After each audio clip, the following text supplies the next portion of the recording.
Amani ya Mungu idumu kwetu.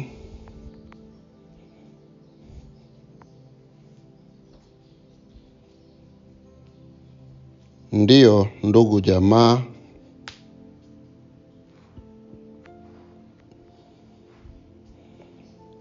na marafiki wa aina mbalimbali,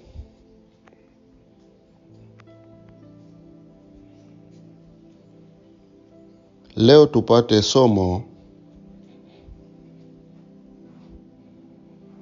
linalohusu uhuru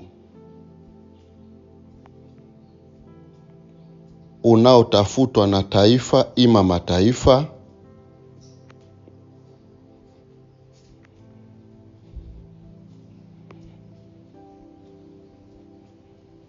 uhuru unaotafutwa na taifa ima na mataifa. Jambo la kutakiwa kujua, watu kama watu, mkiwa mnajua historia ya dunia hii,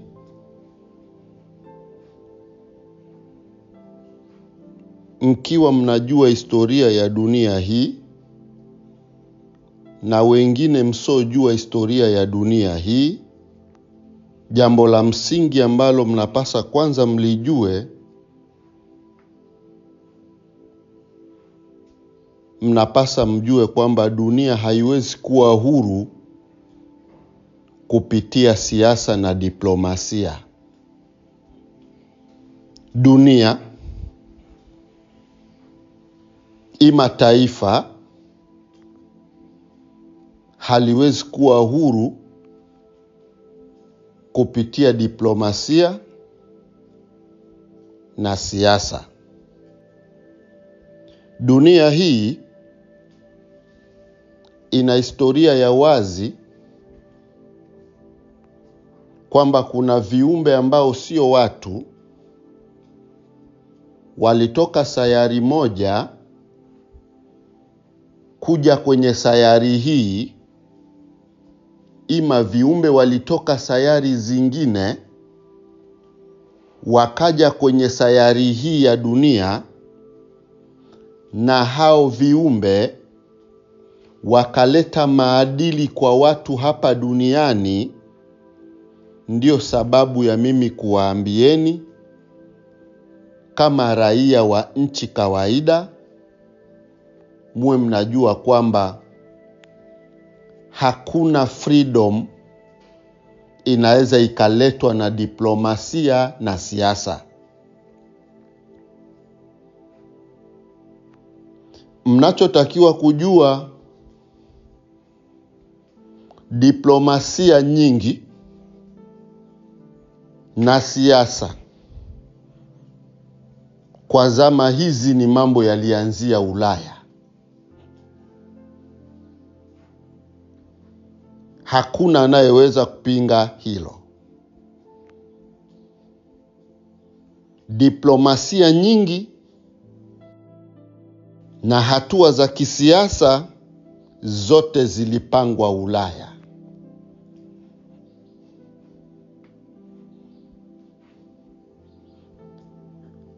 Alafu nyinyi watu mnatakiwa mchukue akili zenu muwatazame watu wa Ulaya.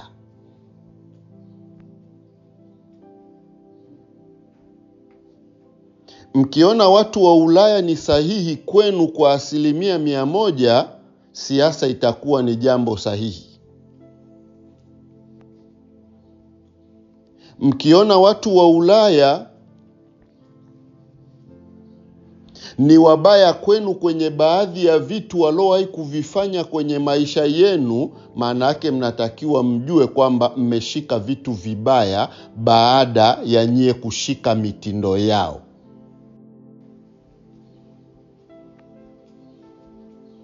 Na siasa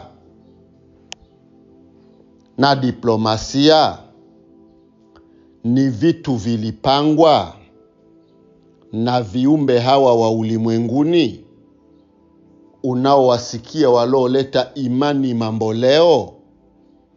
imani ambazo hazikuwako duniani, ambazo leo ndo mmeziona zina viongozi mbalimbali. Imani hizo ndo zinakuwa zina siasa ya siri kiroho, kuwaendesha wasiyejua mambo ya kiroho. Na hayo mambo yalianzia bara la Ulaya, wakaendeshwa na hivyo viumbe, na wao wakawa mawakala wa hivyo viumbe. Na tangi hapo, baada ya watu kuwa under control nyuma ya hivi viumbe, wao hawafanyi mambo yoyote mpaka hivi viumbe kule vifanye kitu fulani. Hapa dunia haiwezi kuwa na freedom, na hapa dunia haiwezi kuwa na ukweli, na hapa dunia haiwezi kuwa na haki.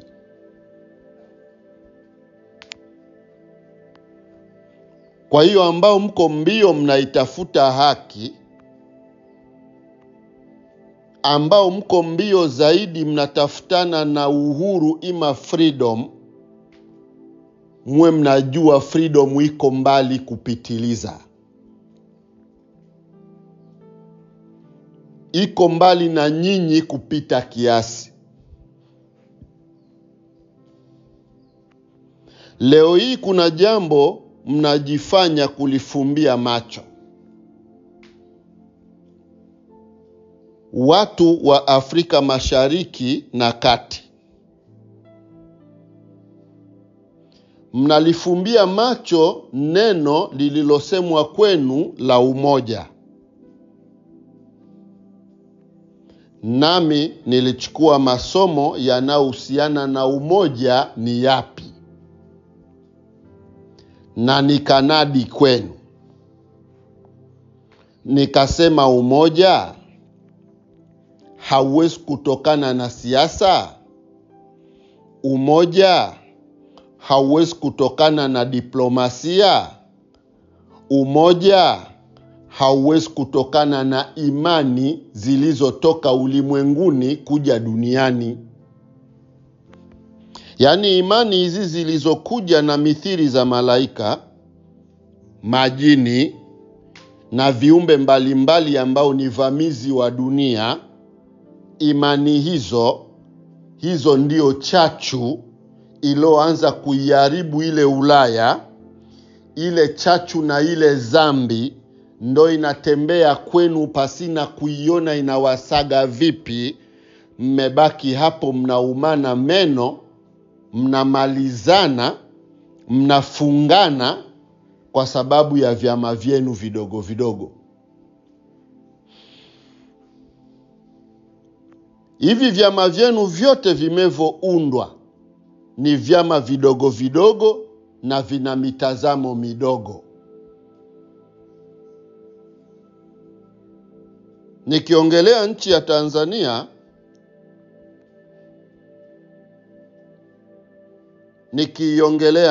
Tanzania,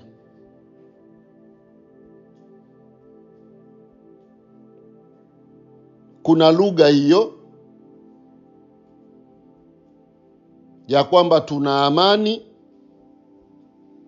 tutailinda amani yetu, tutafanya hivi na vile.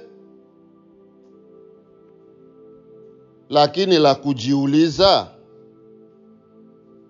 wote wanaotamka namna hiyo kwamba watalinda amani yao, ni amani gani inaweza kupatikana mahala ambapo hamuufati ukweli?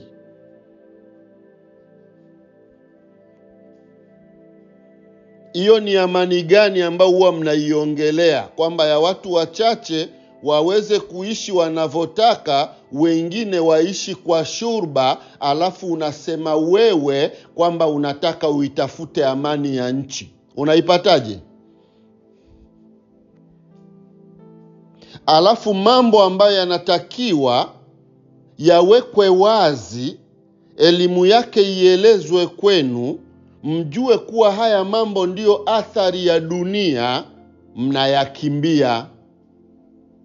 Kwa sababu wengi wenu ndiko mmekojifichia humo. Hawa raia wa kawaida wasokuaga na elimu ya hii dunia wala ulimwengu, mnabaki kuwaonyesha kwamba hayo mloshika ndo sahihi. Wanabaki kuhangaika humo kwamba na wao ni wanasiasa na vitu 1, 2, 3. Neno hili nimelizungumzia kwa niaba ya dunia yote. Mwe mnajua haina amani. Dunia yote haina ukweli, na ukweli ulibainishwa hapa Tanganyika na ikaja ikawa Tanzania, na ndiko mkaelezwa ukweli wa Mungu. Baada ya kuelezwa ukweli wa Mungu, nchi yenu nyinyi Tanzania, kwenye wimbo wenu wa taifa mkawekewa kumbukumbu ya jina hilo la Mungu.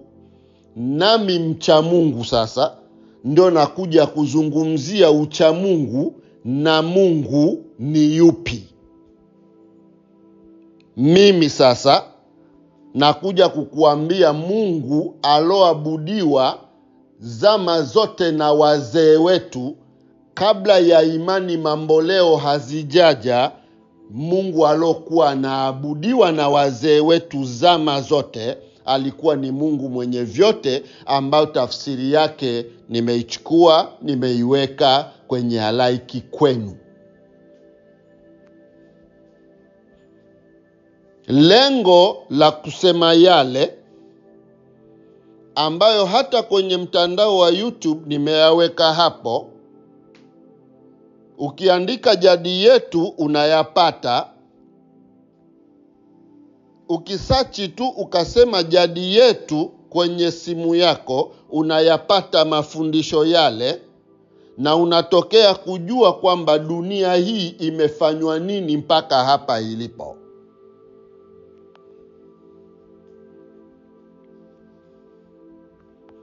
Kwa hiyo mnaohangaika na siasa, mnatakiwa kwanza mjue nyuma ya hizi siasa kuna siasa gani. Mkilijua hilo tu na mkaliondosha hilo tu, nyie duniani hapa mmekuwa na amani, nyie hapa duniani mmekuwa na ukweli.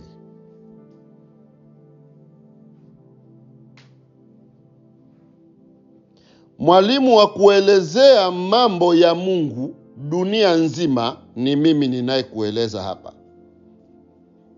Na wako walochukua jina la Mungu wakapachika kwenye viabudiwa vyao.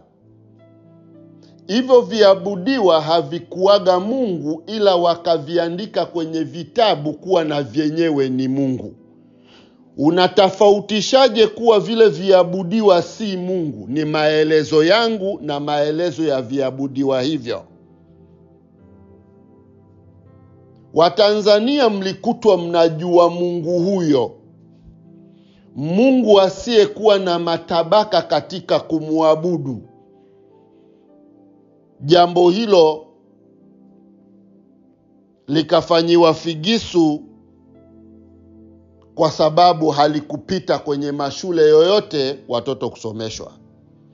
Na ndo ikawa sababu ya nyie wote kukua na akili hizi mlizo nazo. Mmekuwa na akili pinduliwa kwa sababu mmesoma kwenye mambo ya wakoloni, na ndani ya miraba ya wakoloni nyie hamkuaga na cha kwenu. Wakoloni wakaweka misingi yao nyie muisome, na misingi yao lengo lake ni nyie mwende kinyume na taifa lilivyo.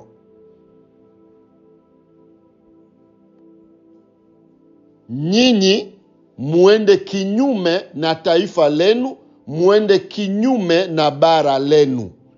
Kwa sababu wakoloni hawakuvamia hili bara bure, isikokuwa ni maagizo kutoka kwenye viumbe wa ulimwenguni, na wao wakiwa ni makada na madalali wa hivyo viumbe kwenye hii dunia.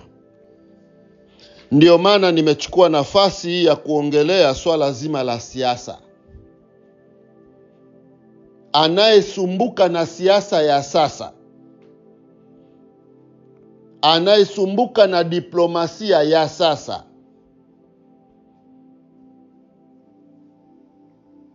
ndugu zangu, mnaosumbuka na siasa ya sasa hivi,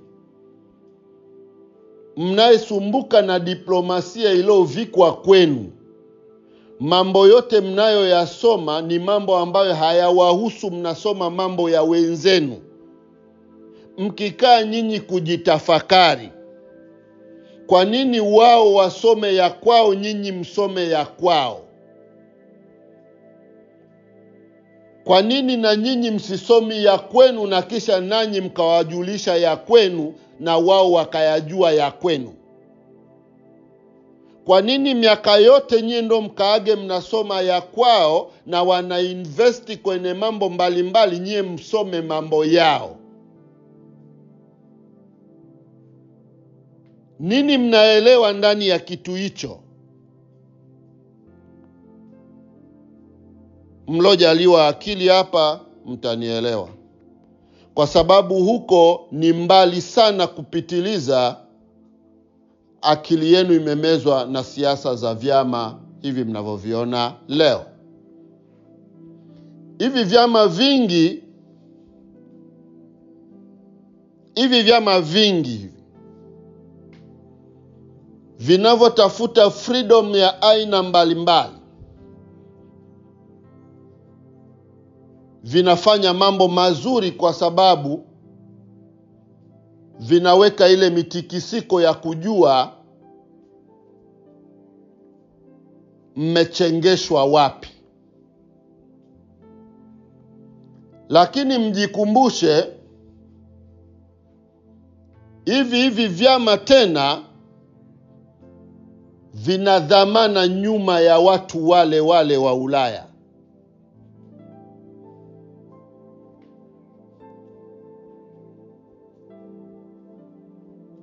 Najua nyote mna akili na mnafafanua vyema kinachosemwa. Mtazame, watu wa Ulaya walitufanyia ukoloni. Watu wa Ulaya walifanya mambo kadha wa kadha ambayo sio furahisho kwenu, na kama nyie mliyafurahia yale kwa sababu zile fimbo na minyororo hamkupigwagwa nyinyi, walipigwagwa babu zenu, mkahisi maumivu yale yaliishaga. Wale ndo waliumiaga kwa niaba ya kutengeneza mataifa haya mpaka yakawa, wakafa, wakafanywa vitu mbalimbali kwa mapigano, wakasimama mpaka nyie watoto mkawepo. Alafu leo wanawaona nyie watoto mnaoitafuta freedom ya kuishi, eti mmefanya yale mambo ya Ulaya tena ndo elimu yenu ya kuishi. Yani zile roho zile za wale walopiganiaga uhuru, wakashika mashoka na majembe, wakapigana kwa mishale, wengine wakiwa na mabunduki kipindi hicho, na wakashinda mpaka watu wa Ulaya wakakimbia ya kwao. Wakaamua kuleta siasa za kiimani ili kuwalainisha watu wakae kwenye levo zao. Kama nyie hamna fikra ya kuwaza kitu hicho, sidhani kama utakuwa unajiita ni Mtanzania mwenye akili, ima ni mtu ambaye una akili inatumika na mtu yoyote akakuelewa.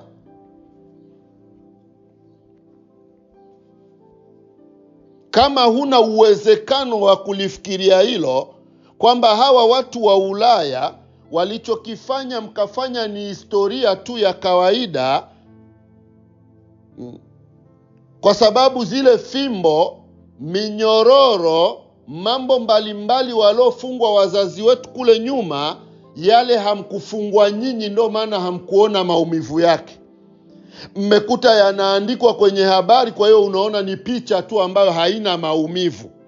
Lakini wao waliyefungwa vile, walikufa na zile roho zilikufa na maumivu, kwa lengo nyie mje kuwa watetezi wa taifa kwa umoja. Sasa tuwatazameni nyie mnatueleza habari ya siasa. Nyinyi wote ambao mmekaa kwenye hatua ya siasa, nyinyi mnachotueleza sisi ni umoja wa kuishi. Mnachotueleza sisi watu sasa ni umoja wa kuishi. Umoja wa kuishi kama ni Tanzania, si umesemwa ndani ya taifa hili? Kazi ya uongozi ni kujenga watu wawe kitu kimoja. Kazi ya uongozi haiwezi kuwa ni kutenga kuwa wana umoja wawe mbali mbali. Si kazi ya uongozi. Lakini na hasa mahala ambapo bado hamjakoma, bado mumo katika jitihada za kujenga, wakianza viongozi wa namna hiyo na tukawakubalia, tutagawanyika. Wanaweza wakajaribu kupata kura kwa kutumia ukabila, au wanatafuta kura kwa kutumia dini. Sasa uongozi, kutafuta uongozi kwa kutumia dini au kutumia kabila, unagawa watu. Ukisikiliza wimbo wa taifa, si unawaambieni muwe na swala la amani? Si kuna swala la umoja pale? Unafikiri umoja unatokana na diplomasia? Unafikiri umoja unatokana na imani ambazo zililetwa na majini na malaika? Umoja unaletwa na imani moja ya jadi iliyokutwa ndani ya nchi hii ya Tanzania tangu iko zama za Tanganyika, na ukweli huo mkabaki nao. Kwa nini nikatoa somo la serikali kwamba serikali ni jambo fasaha? Sababu kubwa, kama kuna mambo ya kubadilisha machache ili nyie wote muupate ufasaha, ni mambo machache tu yaliyoko kwenye katiba. Yakibadilishwa machache ambayo si stahiki, serikali imesimamia jambo fasaha kwa kuwaelezeeni ule umoja wa kuishi, nanyi hamuutaki.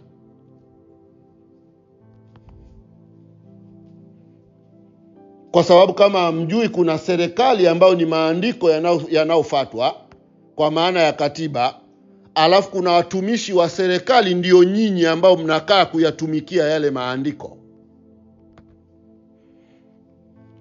Sasa ukishaona nyie watumishi wenyewe mnagawanywa, na ikawezekana nyie kugawanyika kupitia diplomasia, imani mamboleo za kisayari na mambo mbalimbali mlokuja kuambiwa eti ni mambo kutoka mbinguni, nyie mna hasara hiyo kubwa vichwani.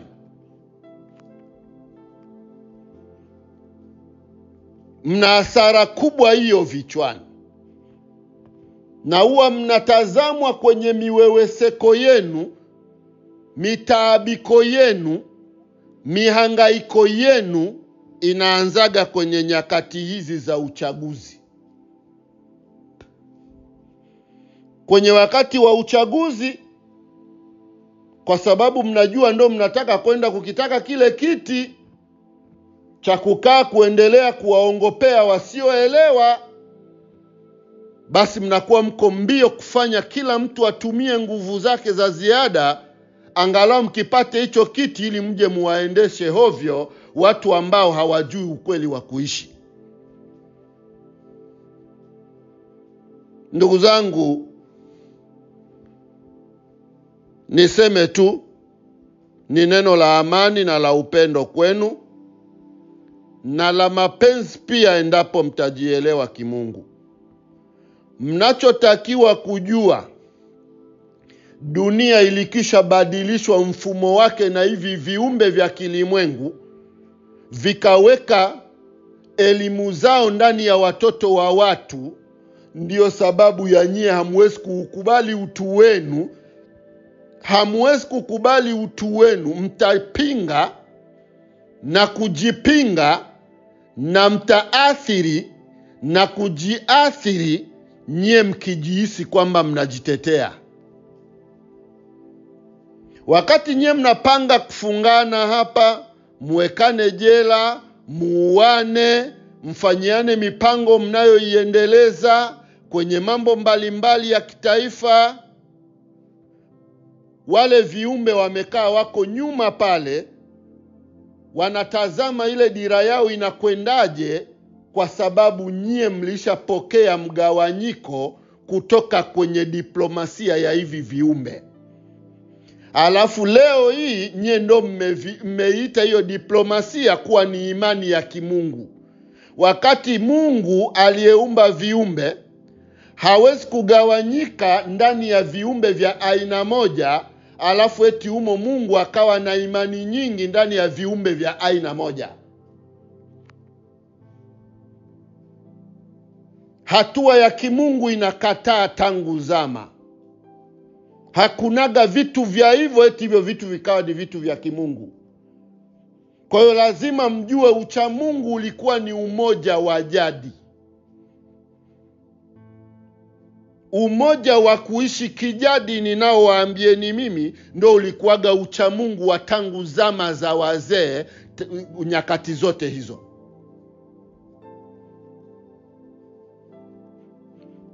Kwa hiyo mkibaki kuhangaika na vurugu za vyama, mimi naendelea kukumbusha kwamba mnatokea kujua kwamba nchi hii pia ina neno hili. Kwa nini mmeliweka pembeni? Na kwa nini kwa asilimia kubwa mnaliogopa? Sababu kubwa, mnajua wazi kwamba bado nyie wote kwa siri mmeshika hii mihimili ya watu kutoka Ulaya, mmefanya na mambo ya watu wa mataifa waje kuwa na maamuzi yao hapa. Sasa mnaona mkishika umoja mabosi wenu watawaonaje? Wakati utajiri wenu nyinyi uko kwenye umoja, amani yenu nyinyi ya kufa na kuzikana iko ndani ya umoja, na ukweli wenu wa kuishi uko ndani ya umoja. Na umoja ni imani moja iliyokutwa ya kumwabudu Mungu ambaye ana agenda isogawanyika kwa watu husika na namna zake.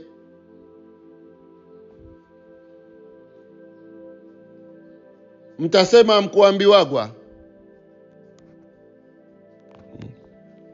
Mtasemaga nyie mkuelezwagwa? Nachukua nafasi chache hii na waeleza kwamba ambayo mko bio, tunatafuta uhuru, tunatafuta freedom. Akili yako ina mapana kiasi gani ya kujua dunia hii na madhara yake mpaka uitafute freedom? Wewe unajua hao waliokuja kuunda serikali mpaka kwenu zikawa, wazazi wakapigania wakaweka misingi yao pale, nyie hamtaki kuisimamia ile misingi. Mmeshika mikataba ya kimataifa, mmeiona hiyo ndo maisha.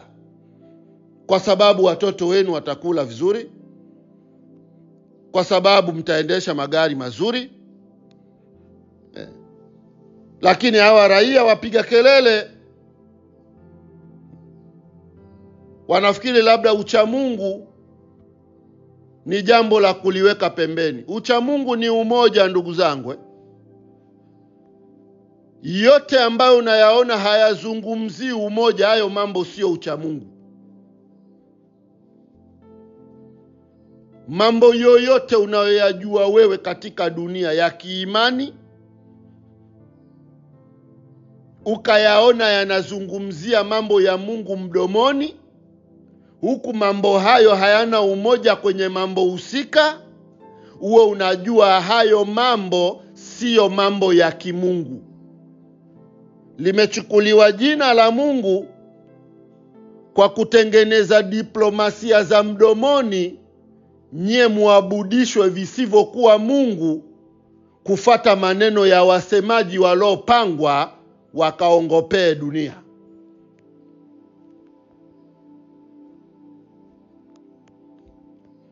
Kwa hiyo yote haya yanabaki kuwa kumbukumbu kwenu. Mkikaa mnakimbizana na siasa kwamba siasa hii ndio sahihi na huyu ndio yuko sahihi, mwe mnatakiwa kujua wote wale wanautafuta usahihi. Hivi vyama vyote hivi vinatafuta usahihi, na usahihi ni huu ninaoueleza hapa. Kwanza, taifa likishakuwa lina agano lake, nyie mnakuaje na maagano yenu? Kama agano taifa hili ni umoja, nyie mbona mmegawanyika?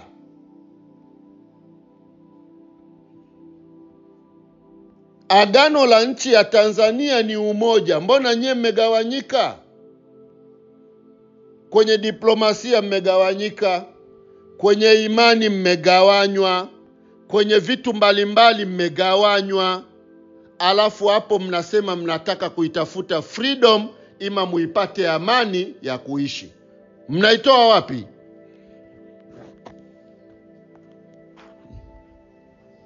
Amani ya kuishi inatokea wapi? Na mnabaki kusema lugha za ajabu eti kwamba Tanzania kisiwa cha amani. Kutakuwa kuna amani, hamtaki kuwapa watu haki zao. Kila wamoja wasimamie haki zao endapo mmeshindwa na ukweli, na haki ya mmoja isimuingilie mwingine. Hapo mtapata utulivu mdogo na sio amani. Amani ni mpaka muabudu kijadi na mjue kwamba taratibu ya jadi ndo amani ya dunia hii, na hawa viumbe wa ulimwenguni walisha seti roho zao ziwasimamia akili zenu. Nyie mlikimbie hili neno kwa sababu neno hili ndo uamsho kwenu na ukweli. Wanajua wazi kwamba wale viumbe wa ulimwenguni na hawa makada wao watu wa Ulaya, kwamba nyie mkijua taratibu hii, bara lote mtalirejesha kwenye umoja, kwenye njia ya kiroho, na ndo mtaona wale wasimamizi wa kale walopigana kusimamia ardhi na mambo mengine wanawasaidieni. Nje na hivyo mtasaidiwagwa silaha Urusi, mtasaidiwagwa Ujerumani, yani wale ambao waliyaleta haya ndo wanachukueni bunduki kuwauzieni. Sio kwamba nyie mkae mkisema mnaomba kwa umoja wa taifa lenu, haya mambo yaondoke, umoja huo kichwani mwenu haupo tena. Sasa mimi ni mwalimu wa umoja, nimewafikishieni hilo. Mkae nyote raia wa Tanzania na bara la Afrika kujitafakari. Asanteni.